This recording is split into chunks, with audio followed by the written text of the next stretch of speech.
Hi, hello, good morning, good afternoon, good evening, ayan. Good evening, good morning dyan sa ibang lugar o sa ibang bansa. Kasi sa Pinas is good noon.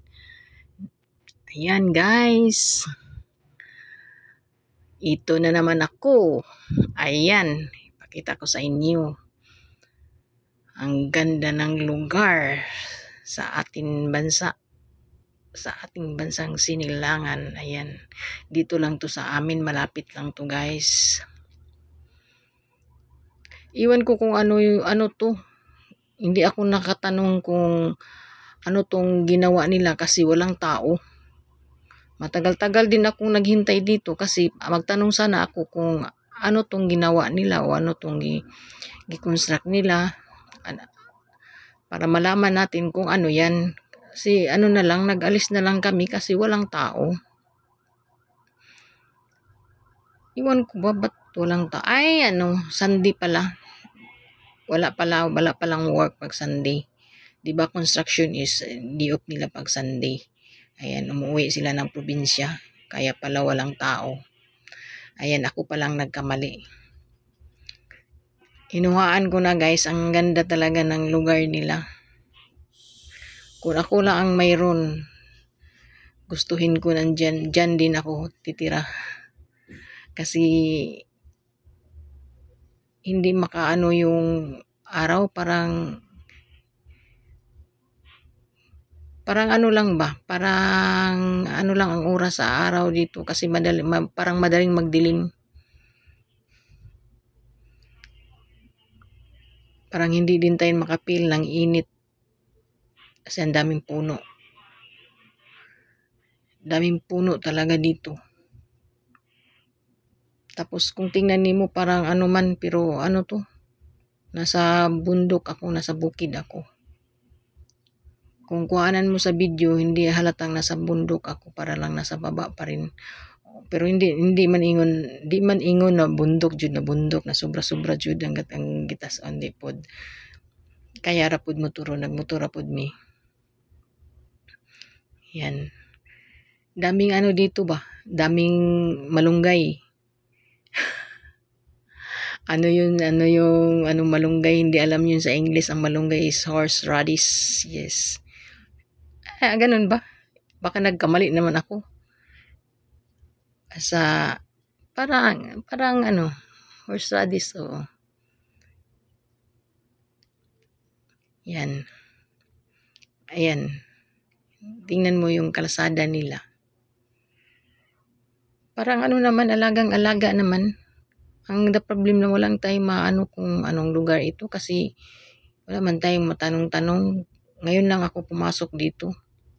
Malapit naman to sa amin pero hindi rin pwedeng lakarin kasi malayo-layo din. Pero ano lang, makita lang. Ano man to, makita man to sa baba, sa bahay namin. So, sabi ko, magpunta ako dyan. Di nakapunta na nga ako, nandito na nga ako. Pero hindi ko alam kung anong barangay to. Baka makarating na din ako sa barangay.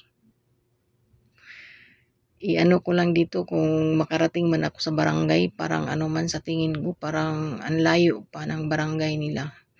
Tapos, alam nyo guys, nandito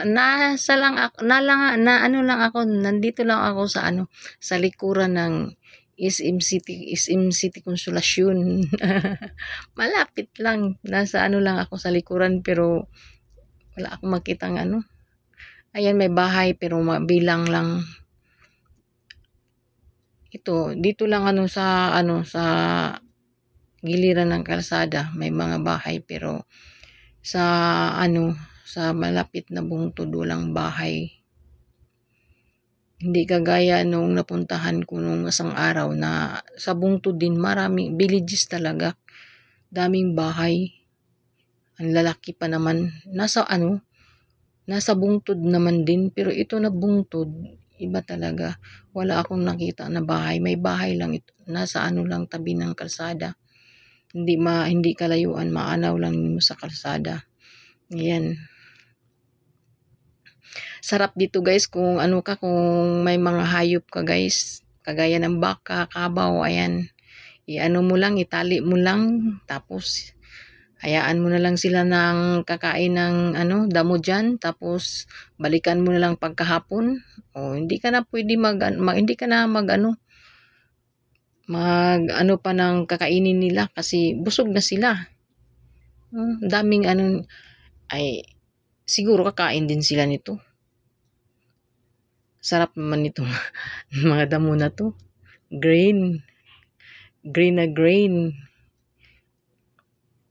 Kaya hindi din ako maniwala na ayaw kumain ng mga ano nito, baka at saka karabaw. Pakain sila eh. Ayan, may aso pa. May aso pa na kung sa tingin mo parang walang kain kasi ano man, walang may-ari. Yung ano lang sila ba. Ayan ang mirror, nakita na yung mirror namin. Kita ng mirror namin. Hindi ko man hindi ko lang anuhan ba kay yung ano man, yung view at saka barangay na gusto kong marating. Hindi yung mukha ko ano. Pero paminsan-minsan hindi natin maiwasan na magpakita din tayo. Dito lang, bakit hindi ako nagpakita? Kasi nagmotor kami. Tapos yung ginamit ko sa bibidyo, cellphone. Mahirapan talaga tayo pag baka malaglag ba, baka hindi ko ma-hold masyado na masagasaan. So, yan talaga. Isang ano lang talaga hawak ko. Tapos yung isang kamay ko nakahawak din sa motor. So, kailangan tayo din mag ano ba yun? Malaglag tayo na, dubli na. Malaglag pag cellphone, laglag pa ako. Di wala na. So, kaya, ano talaga, yung cellphone lang ang ano ko. Hindi ko na kaya na pati pa iayos ko pa kailangan, ako, sasali ako sa ano. Mahirap pag makamotor ka. So, talagang nakapoint talaga kung pagsakay mo, point na talaga kung saan mo banda i-point yung cellphone mo. Tapos cellphone, yung ano ko pa, magpawis minsan yung kamay ko. So, takot talaga ako na, wow, kung malaglag to, wala pang sahod. Hindi pa makabili ng cell. So, sayang, stop na naman yung ano ko. Na-stop man ako ng mga 2 months, 3 months yata, hindi ako nakapag-vlog kasi, sira talaga yung cell ko. Kaya, may experience na talaga ako na ayoko. Isa lang ang diretso lang ang ko. Tapos, hanggang dito na lang